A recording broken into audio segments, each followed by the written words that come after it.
I want my NerdBoyTV. Here's Ryan. Hello and welcome back to NerdBoyTV. This is Ryan Yee and I'm your host. It's show 95 and we're going to be looking at a product called WidgetCast from Reallusion. We met up with their Vice President John Martin in San Francisco the other week, and John took some time to show us how the product worked.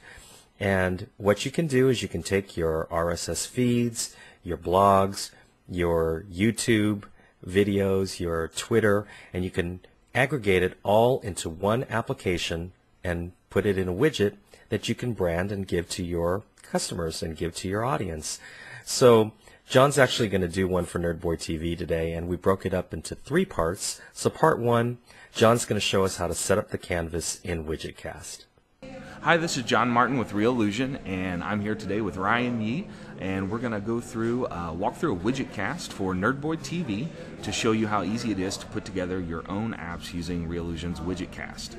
So we thought it might be a good idea to just try this as a live demo so you can see in real time how our products work and how things come together. WidgetCast allows you to develop your own custom widgets that then you can deploy as Adobe Air apps or embedded Flash files for websites. So to enhance your blog or to be able to create an app that can brand you on desktops and netbooks everywhere, Reallusion has a way for you to do that.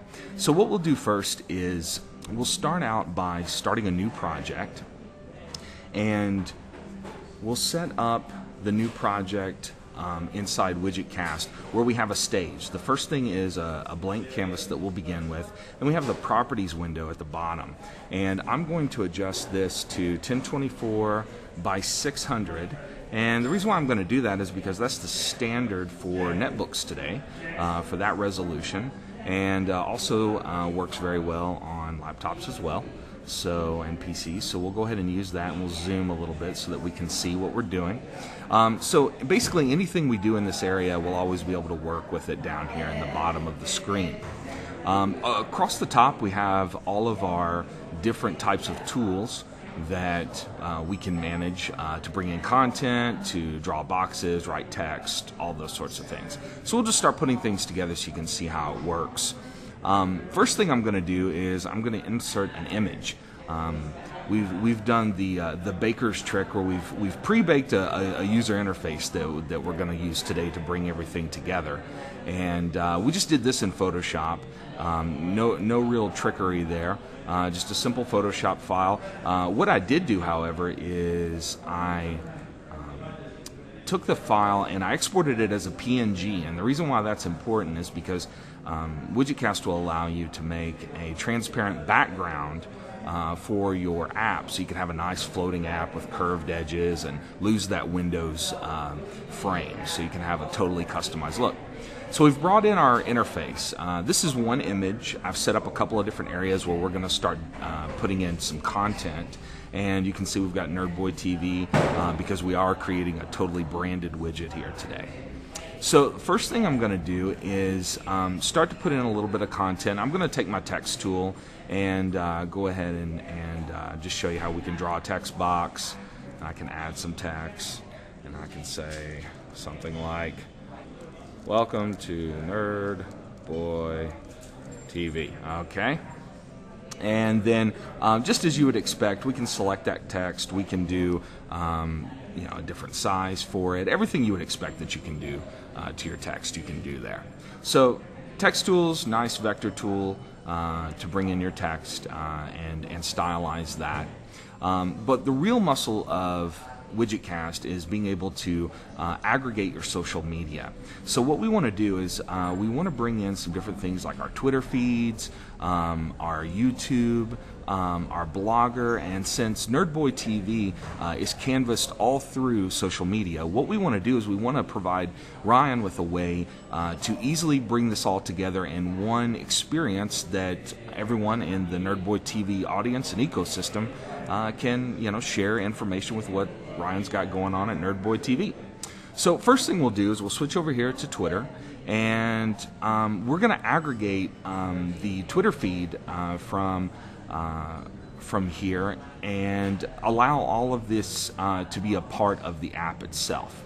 And so in order to do that, basically all we need to do is we need to know the username. And so that's easy enough, NerdBoyTV.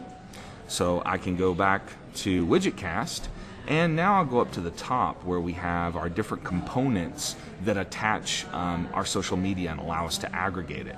So I'll use a Twitter component. I'll select that. And with all of these components, the first thing that you'll do is once you click that, you'll have the ability to choose what kind of layout you'd like to have, whether you want a photo or an icon to be a part of it or just text itself. So we'll go ahead and just choose like Twitter style 3 here. And then I'll open that up, and you'll see we've got a default Twitter feed box that comes in with some automatically filled text. Now there's a lot that we can do to stylize this to make sure it looks right with what we're doing. First thing I'm going to do though is I'm going to go in here to this username section right down here on the properties inspector, and I'm going to type in our username, NerdBoyTV. And then we can hit enter, and you'll see automatically inside the software, WidgetCast is going to query Twitter and start bringing in some data for us to work with. And while it's doing that, we can go ahead and we can start to rearrange the UI where we want to place some things. In order to customize that Twitter box, what we'll need to do is either select some custom, there we go, our data's in there now. We can go ahead and select from some custom settings that we have for different types of colors, or we can do this all manually if we want. So I'm going to go ahead and select to turn off the background because I want this to be in line with what we're doing, and I want to change my text for my body.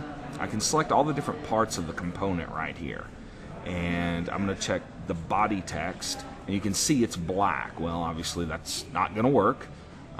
So we want to get out of stealth mode there with the black text on the black background and switch to maybe not white, but maybe just a cool gray tone there. All that stuff we can fix, and we can change however we want to do that.